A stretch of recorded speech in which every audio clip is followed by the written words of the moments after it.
Assalamualaikum warahmatullahi wabarakatuh. Alhamdulillahi rabbil alamin. Alhamdulillahilladzi arsala rasulahu bil huda wa dinil haq liyudhhirahu ala dini kulli wa kafa billahi syahida. Asyhadu an la ilaha illallah wa asyhadu anna Muhammadan abduhu wa rasuluh la nabiyya ba'dah.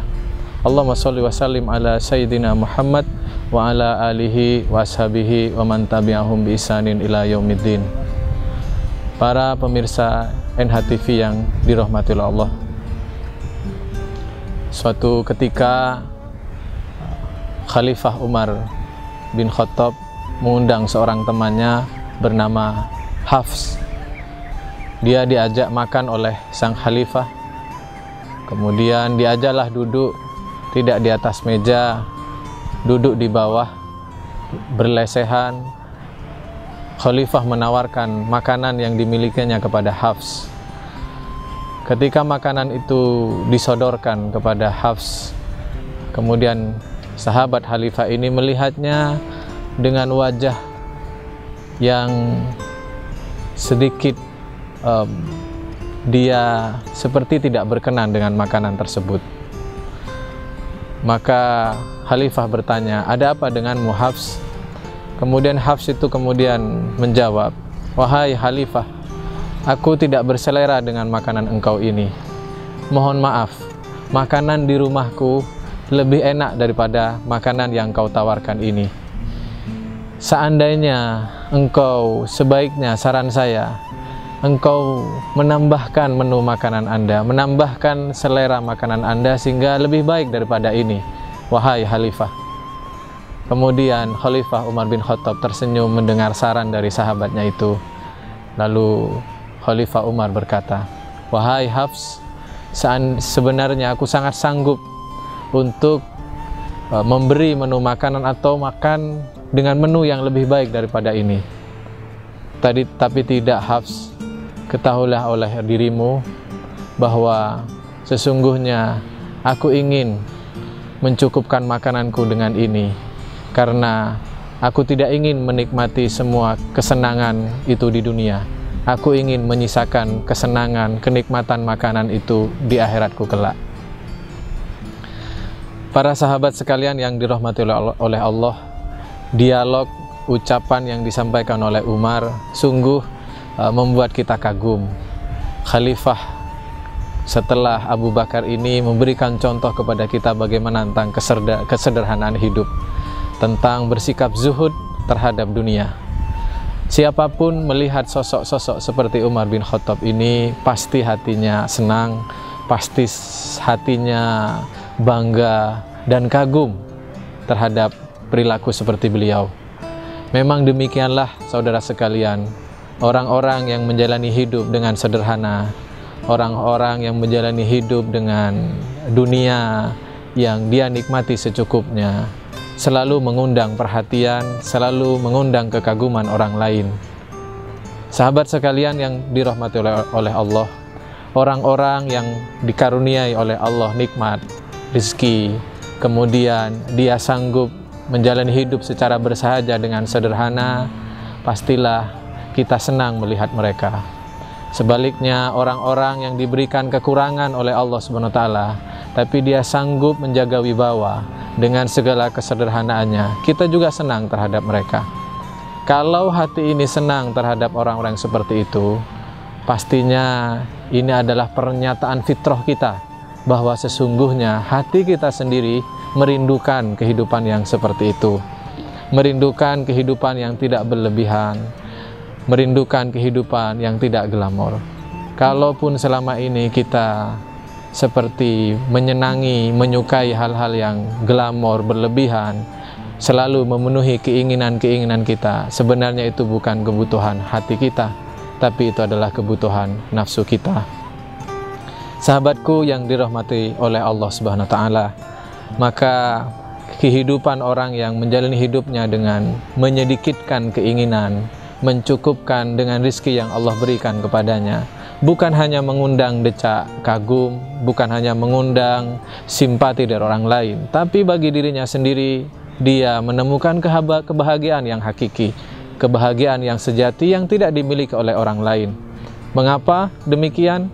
Karena orang-orang yang mencukupkan diri dengan apa yang Allah berikan kepadanya, dengan karunia yang Allah berikan kepadanya, maka balasan hadiah dari Allah Subhanahu wa taala adalah dia akan dicabut dari rasa banyak keinginan.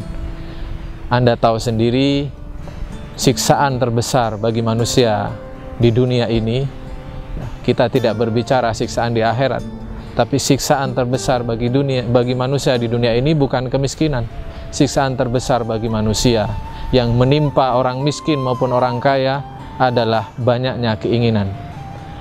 Dia selalu diperbudak oleh keinginan. Susah senangnya ditentukan oleh keinginan. Bisa tidur atau tidaknya ditentukan dia sudah memenuhi keinginan duniawinya atau tidak. Dan mari kita bayangkan betapa itu sangat menyusahkan. Orang seperti ini tidak bahagia. Maka himbauan saya kepada diri pribadi saya dan para jamaah semua, mari kita mulai membiasakan seperti Umar bin Khattab, dan dicontohkan oleh penghulu kita, penghulu beliau, kekasih Umar, yaitu Rasulullah SAW, tentang hidup sederhana, tentang hidup zuhud, sebagaimana yang Rasulullah sabdakan, izhad fid dunya yuhibbukallah, wasyad fima aidin nas yuhibbukan nas. Zuhudlah terhadap kehidupan dunia, niscaya engkau akan dicintai oleh Allah Subhanahu wa taala. Dan zuhudlah terhadap apa yang dimiliki oleh manusia, niscaya engkau akan dicintai oleh manusia. Apa maksud hadis ini, saudaraku sekalian, sahabat sekalian? Ketika kita berzuhud terhadap dunia, tidak terlalu menganggap dunia sebagai cita-cita utama kita, tidak terlalu menganggap dunia itu sebagai tujuan utama kita, ilmu yang kita cari semata-mata tidak hanya untuk urusan dunia, maka saat itu pula Allah akan memberikan mahabbahnya kepada kita. Allah akan memberikan cintanya kepada kita. Allah akan memberikan rahmatnya kepada kita.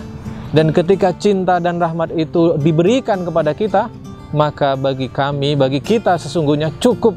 Karena ketika sang pemilik alam semesta ini sudah mencintai kita, kalau pemilik raga ini adalah yang sudah mencintai kita, sang maha penggenggam rezeki itu sudah mencintai kita, apa yang kita butuhkan lagi dalam hidup ini? Semua akan dicukupi. Kurangnya rezeki Allah cukupkan dengan tenangnya hati. Sebaliknya, orang-orang yang dunia berada di hatinya, yang tidak zuhud terhadap dunia, kita akan mengetahui bagaimana rezeki itu tidak sanggup membuat hatinya bahagia. Saudaraku sekalian yang dirahmati Allah, kemudian Rasul tadi sampaikan, dan zuhudlah terhadap apa yang ada di tangan manusia. Maksudnya apa? Jangan terlalu melirik, jangan terlalu iri, jangan terlalu terfikirkan terhadap apa-apa yang dimiliki oleh orang lain. Tetangga punya rumah baru, tetangga punya kendaraan baru, teman gadgetnya baru, teman perhiasannya baru. Jangan terlalu peduli terhadap itu semua, karena rezeki itu semua hakikatnya sudah diatur oleh Allah. Kalau kita menjadi pribadi yang tidak terlalu peduli apa yang ada di tangan manusia, niscaya kita tidak merebut emas mereka mungkin, kita tidak bisa merebut mobil-mobil mereka mungkin, tapi hati mereka sanggup kita rebut dengan kesuhutan kita. Saudara sekalian yang dirahmati oleh Allah, tentu saja zuhud bukan berarti kita harus meninggalkan dunia. Zuhud bukan berarti kita tidak boleh makan enak, tidak boleh punya rumah bagus, tidak boleh pakai pakaian bagus, tidak. Bukan itu yang diinginkan oleh Rasulullah yang dimaksud dengan zuhud terhadap dunia. Zuhud terhadap dunia, mengutip yang disampaikan oleh Imam Al-Husain, beliau pernah berkata, zuhud terhadap dunia adalah lebih meyakini apa yang ada di tangan Allah daripada apa yang ada di tangan sendiri. Dan orang yang zuhud, kata beliau, adalah mereka yang lebih senang ujian itu melekat pada dirinya daripada ujian itu diangkat segera oleh Allah. Karena dengan ujian yang melekat pada dirinya itu, dia selalu mengharapkan pahala dari Allah Subhanahu wa taala. Pengertian yang cukup menarik untuk kita kupas lebih dalam lagi. Pertama, orang yang zuhud bukan soal dia tidak punya harta benda, Orang kaya pun bisa kita sebut zuhud berdasar pengertian ini. Selama dia meyakini bahwa apa yang menjadi yang di tangan Allah, atau alias kekuasaan Allah, kebesaran Allah, kemaha mengaturan Allah, itu sanggup menguasai dirinya dan tidak bisa dihalangi oleh hartanya, atau sebaliknya hartanya tidak sanggup menghalangi ketika Allah menghendaki sesuatu padanya. Hartanya, kekayaannya tidak sanggup menghalangi Allah ketika Allah ingin memberikan musibah atau ujian padanya. Dia yakin terhadap itu. Itulah yang disebut sebagai orang yang zuhud. Sehingga dia ketambahan mobil, ketambahan harta, ketambahan rezeki, baginya itu bukan sebuah jaminan keamanan baginya dari ujian Allah SWT. Ketika dia mendapatkan rezeki, dia tidak terlalu senang karena dia yakin betul ini bukan menghalang dia terhadap sakitnya. Harta-harta ini tidak akan menghalangi dia ketika dia harus meninggal dunia. Harta ini tidak akan menghalangi dia ketika dia harus kecelakaan. Harta ini tidak menghalangi dia ketika Allah mentakdirkan anaknya mungkin mendapat musibah. Dia yakin betul bahwa semua yang dimilikinya ini tidak ada apa-apanya ketika Allah menghendaki sesuatu padanya. Itulah zuhud. Ini ringan diucapkan hadirin, tapi sulit untuk dilaksanakan. Tapi mudah-mudahan atas izin Allah, atas mujahadah kita untuk zuhud ini, komitmen untuk melakukan zuhud ini, mudah-mudahan Allah bersamaan dengan hidayah yang Allah berikan kepada kita semua. Hadirin yang dirahmati Allah, mudah-mudahan tausiah ini memberikan sedikit pencerahan kepada kita. Bagi saudara-saudara saya yang menyaksikan, yang dalam keadaan kesempitan hidup, bersabarlah. Anda lebih mudah untuk melaksanakan zuhud daripada mungkin orang-orang yang diberikan kenikmatan yang besar.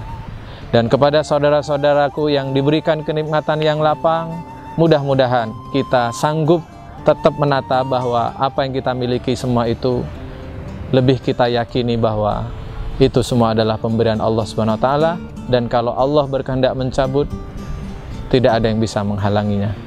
Sekian, wassalamualaikum warahmatullahi wabarakatuh.